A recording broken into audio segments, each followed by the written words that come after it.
Assalamualaikum warahmatullahi wabarakatuh.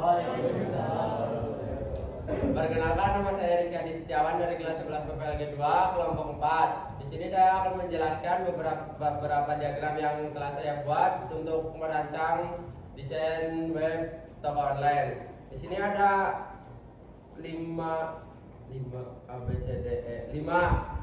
diagram. Yang pertama ada flowchart, data flow diagram atau DFD, use case diagram, activity diagram, dan kelas diagram.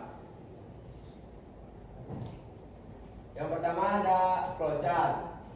Flowchart adalah diagram yang menggambarkan aliran logika atau langkah-langkah proses secara berurutan. Flowchart digunakan untuk menjelaskan proses kerja sistem menggunakan simbol-simbol khusus sehingga memudahkan pengembang dalam memahami alur sistem sebelum diterjemahkan ke dalam kode program.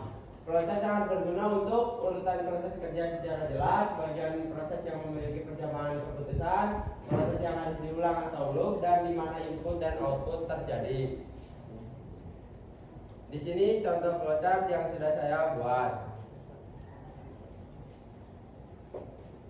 Berawal dari start, terus menginput nama, jenis kelamin, input alamat, input email atau input password yang nantinya di tampilan web itu dinamakan register. Ketika kita sudah menginput semuanya, kita verifikasi data login. Nah, di sini ada pengondisian kalau misal data benar, kalau misal data salah, kita menginput semuanya, mengulang input semuanya. Nah, kalau datanya sudah benar, kita langsung login.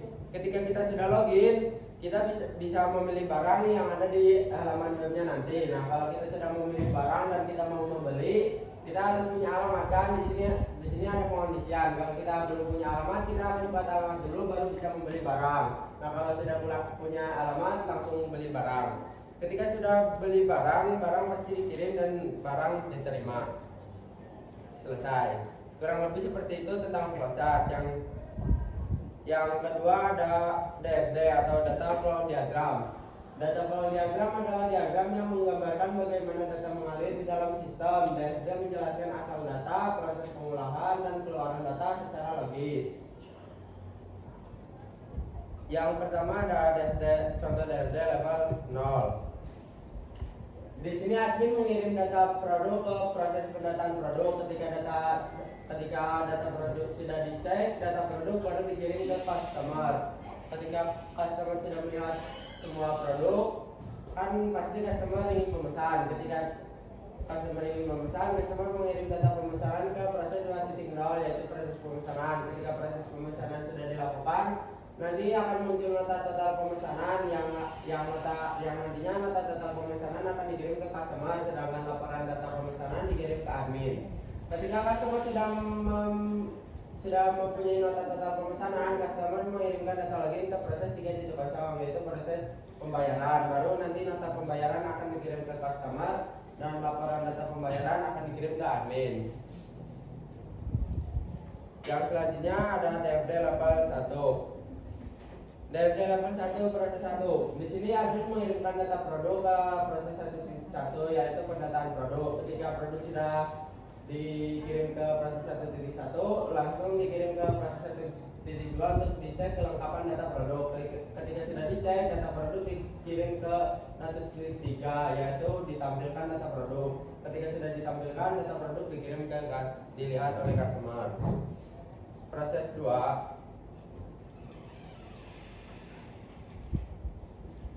Nah, untuk proses 2, data produk, customer memilih produk di proses 2.1. Ketika customer sudah memilih produk di proses 2.2, customer menginput data pesanan. Data pesanan dikirim ke proses 2.3, dijadikan laporan data pemesanan. Nah, laporan data pemesanannya dikirim ke admin, sedangkan nota total pemesanannya dikirim ke customer.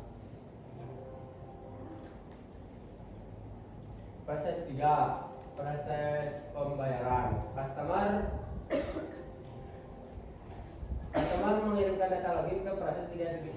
Nah, ketika sudah login, dari 3.1 ke proses 3.2 mengirimkan data pembayaran. Di situ di proses 3.2 input data pembayaran. Setelah customer menginput data pembayaran kirim ke proses ketiga dijadikan laporan data pembayaran yang nantinya akan dikirimkan ke admin.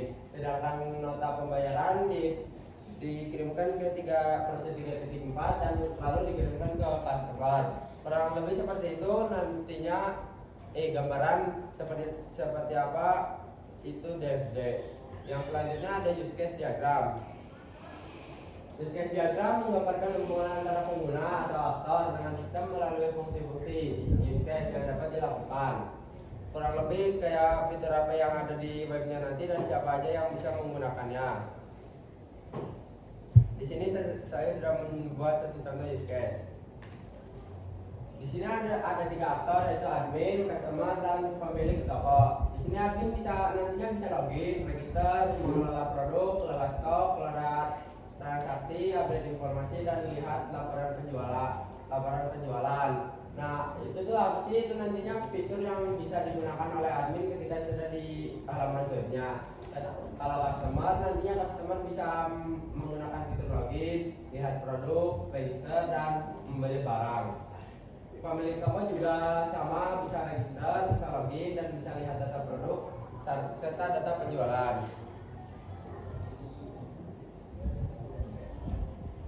Selanjutnya ada activity diagram. Activity diagram menunjukkan urutan aktivitas atau proses bisnis dalam sistem dari awal hingga akhir. Diagram ini sangat berguna untuk memahami logika proses atau alur kerja sistem. Activity diagram kayak penjelasan lebih lanjut tentang use case, kayak nantinya cara aktor menggunakan fitur tersebut itu bagaimana. Nah, di sini ada contoh activity diagram yang sudah saya buat. Ada 4 kolom: pelanggan, sistem, database, dan admin. Di sini dimulai dari pelanggan membeli dan membeli barang. Ketika pelanggan sudah menentukan barang yang mau dipilih, sistem merequest verifikasi stok ke database. Database mengeksekusi atau mengecek stok produk barang yang akan dibeli.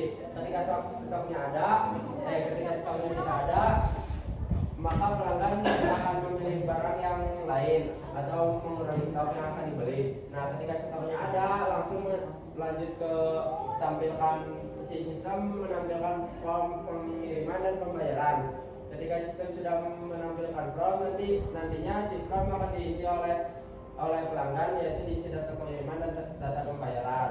Ketika pelanggan sudah mengisi data tersebut, sistem merequest pesanan ke database, sehingga database mengeksekusi menyimpan data pesanan dan mengurangi stok barang yang dibeli. Ketika sudah pelanggan melakukan pembayaran. Nah, ketika pelanggan melakukan pembayaran, di sini di sistem dikondisikan lagi kalau pembayarannya berhasil atau belum. Kalau misal pembayarannya belum berhasil, nantinya pelanggan akan diminta melakukan pembayaran ulang. Nah, kalau misal pembayarannya sudah berhasil, nantinya sistem akan mengirim notifikasi pesanan baru ke admin, dan admin menerima notifikasi pesanan baru. Ketika admin sudah menerima notifikasi, nantinya si admin akan memproses pesanan yang dibuat oleh pelanggan. Ketika sudah memproses pesanan, nantinya si sistem akan mengirim notifikasi pesanan dikirim ke pelanggan. Nah, sampai pesanan diterima oleh pelanggan. Selesai. Kurang lebih seperti itu tentang activity diagram. Yang terakhir ada kelas diagram. Kelas diagram adalah diagram yang menunjukkan struktur kelas atau hubungan antar kelas pada sistem berbasis objek. Di sini ada komponen yang terdapat di kelas diagram, yaitu ada kelas, ada association, dan inheritance. Dan di sini ada contoh kelas diagram yang telah saya buat. Yang pertama ada kelas login. Di sini kelas login mempunyai atribut username, password, dan mempunyai metode login, logout. Dan selanjutnya ada kelas admin. Kelas admin mempunyai atribut ID admin dan nama admin, mempunyai metode kelola produk dan kelola transaksi. Terus ada kelas customer. Kelas customer mempunyai atribut ID customer, nama customer, alamat, dan nomor HP. Dan metodenya mempunyai metode lihat produk, transaksi, dan membeli barang untuk checkout. Nah, terus ada kelas